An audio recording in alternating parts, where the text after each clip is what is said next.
Listen, we came to the point in the offseason where we see media websites, content creators like myself, fans, everywhere and in between, everybody's coming out with power rankings, position group rankings, things like that to prepare us for the upcoming season. And as a Giants fan, it is sad to look at, man. The Giants on just about every category are just about dead last, including the wide receiving department. Now, I've seen this on a couple of rankings, and I'll be honest, I am a little shocked. I know there's a lot of unproven talent, a lot of youth. So today, we're going to dedicate a video to the wide receiving core. Let's go.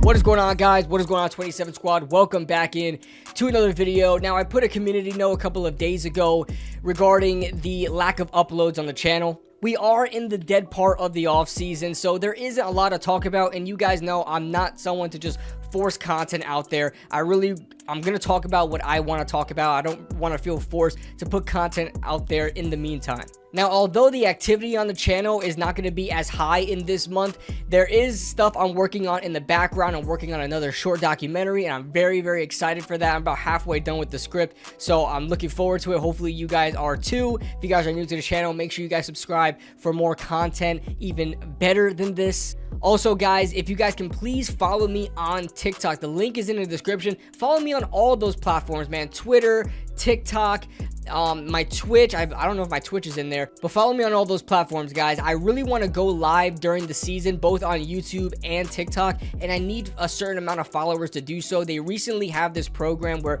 you don't need 1,000 followers on TikTok anymore to go live. So just follow me on TikTok, and I want to see at what point do they give me access to go live, and I think we can have a lot of fun on that app. Now back to the video. So as you guys know, there is a lot of speculation on whether the Giants are going to be successful offensively or not. There was a lot of dysfunction, for lack of a better term. That's probably a perfect term, actually, for the offense. It was just absolutely dysfunctional. There was a lot of problems with the offensive line, most certainly so, and there was a quarterback musical chairs, as we couldn't get a quarterback to stay healthy. And the wide receiving core, although they are very talented, there was always something missing there to take them to the next level. Even the play calling, we had musical chairs with the play calling as well. Brian Dable took some play calling some weeks, and Mike Kafka in other weeks, and we still don't know who is going to be calling plays in this upcoming season, although it really just seems like all arrows are pointing towards Brian Dable. So I really wanted to touch on the wide receivers, as that's probably going to be the catalyst to really boost this offense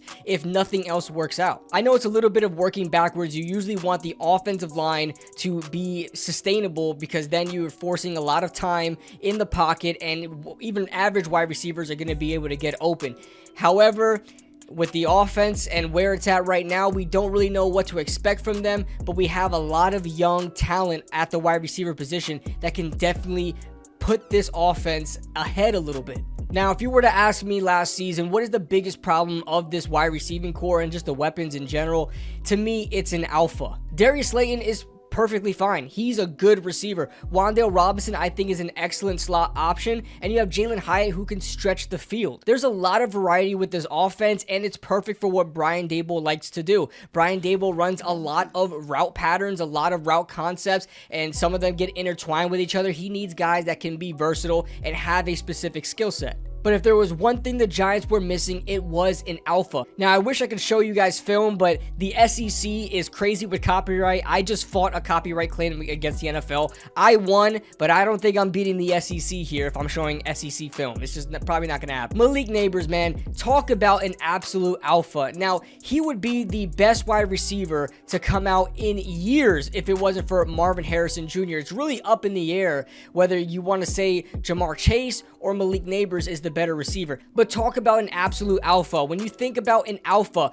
when you think about a guy who leads a certain group, right? He has to specialize in just about everything. He has to be good at just about everything. If you look at Malik Nabers, his hands are immaculate, right? He's got great routes. He's not a supreme route runner, but he is a good route runner. He can handle a lot of targets. One thing that I always look at when I'm looking at college film is how much a receiver is targeted, because you can kind of get a little bit of a taste of how that offense viewed that player in college, and you could translate it into the NFL, where if a wide receiver, for example, gets 12, 13 targets in a game on the college level, you can bet your ass that he can handle a tough workload in the NFL. He still was a primary option on that LSU offense, and that is hard to ignore. You can throw Malik Nabers the ball 3 or 4 times in a row, and he is going to give 110% effort on every single play. This guy's dynamic when he gets the ball in his hands. You never know when a big play is going to happen. He breaks tackles, he evades defenders, he makes them miss. He can do it all. So when I translate that into the New York Giants offense, that is literally everything that we need. We tried to force guys like Darius Slayton to kind of carry that workload, but Malik Nabers is that alpha where he can do everything all those wide receivers can do. He can run the short game like Wan'Dale Robinson. He can carry that #1 receiver title and workload like Darius Slayton, and he can stretch the field like Jaylen Hyatt. In fact, he ran a faster 40 time than Jaylen Hyatt. There is nothing this guy cannot do. There's nothing this guy is limited to. So just having him there, I think, is a significant difference to what we've seen in 2022 and 2023, and I think it's going to be extremely different. Moving on to the guys that are returning, we got Darius Slayton. Listen, I love Darius Slayton. I love him. I never saw him as a #1 receiver. And you know what? Shouts out to him. Salute to him, man, for taking on that role as a 5th-round pick, and that had a lot of problems coming out of college. He wasn't a perfect prospect, which is why he was a 5th-round pick. He had a bad catch percentage. I mean, he was dropping just about every other pass that was thrown his way, but he worked on it. He worked on those hands. It's been a couple of years that he's been struggling with it, but you've seen the growth from year to year, and you've seen him handle that #1 receiver workload where he will be targeted multiple times in a drive, sometimes consecutively, and he would come through a lot of the time. I think putting him back as a #2 receiver, working with those #2 defensive backs, working on the backside of a play, is going to be perfect for him. Now, I don't know how long we are going to have Darius Slayton, as he is on the last year of his 2-year contract, and he did hold out. He came back for more incentives, but we don't know if he's going to be re-signed or not. However, for the time being, he is going to play a pivotal role as that #2 receiver. Then going on to Wan'Dale Robinson in the slot. Listen,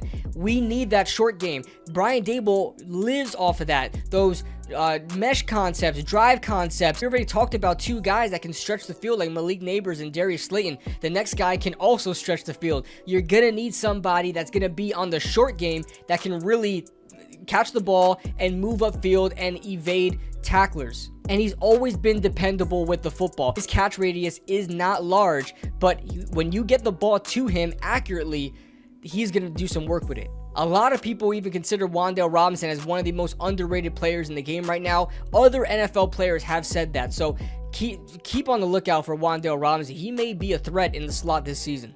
Then we got Jaylen Hyatt. Listen, I know this was a terrible rookie season for Jaylen Hyatt. Even a guy like me who did not want Jaylen Hyatt in this draft, in that prior draft, I was really looking forward to him and seeing what he can do out there, seeing how the offense can utilize him, and it just seemed like they couldn't get to use him. They didn't know how to use him. They didn't know how to use him with the circumstances that were given. We had a quarterback carousel. The offensive line can't block for their lives. When we had Jaylen Hyatt go deep, the quarterback's not able to get him the ball, and then sometimes the quarterback just doesn't see him when he is open. So it was a troubling time for Jaylen Hyatt.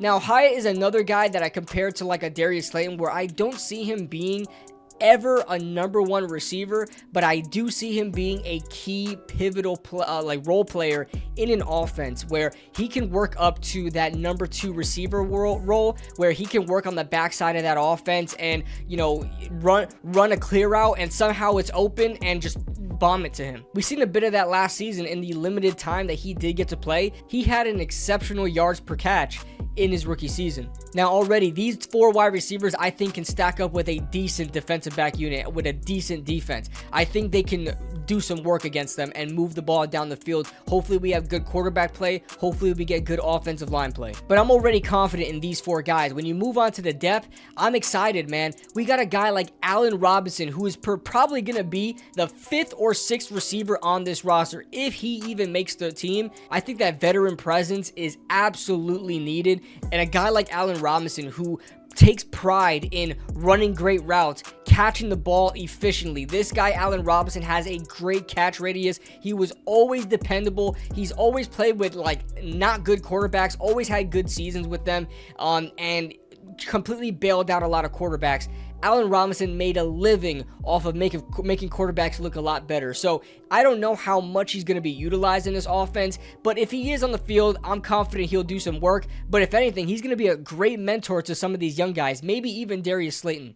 Isaiah McKenzie did not play last year due to a gambling suspension, but he's coming onto this New York Giants team back with Brian Daboll. Brian Daboll loves Isaiah McKenzie from his time in Buffalo, and I think he's going to be a rotational slot receiver if he were to make the team, and I think he's going to be a returning option as well. McKenzie is smaller, shiftier, and could be a good option in the dual slot role with Wan'Dale Robinson. And how can we forget about undrafted rookie free agent who missed last year, Bryce Ford-Wheaton, a guy that you can really compare to like a Kevin White or a Darius Slayton even, a guy that can just stretch the field, long, lanky, speedster on the outside.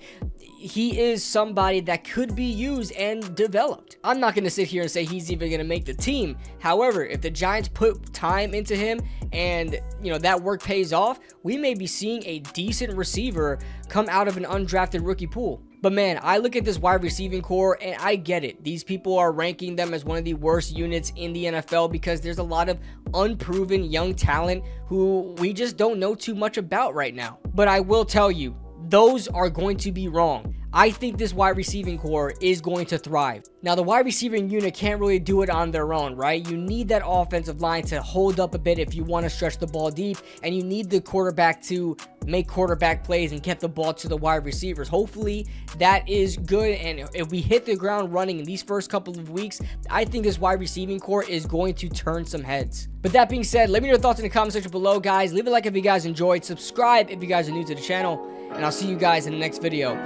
Woo!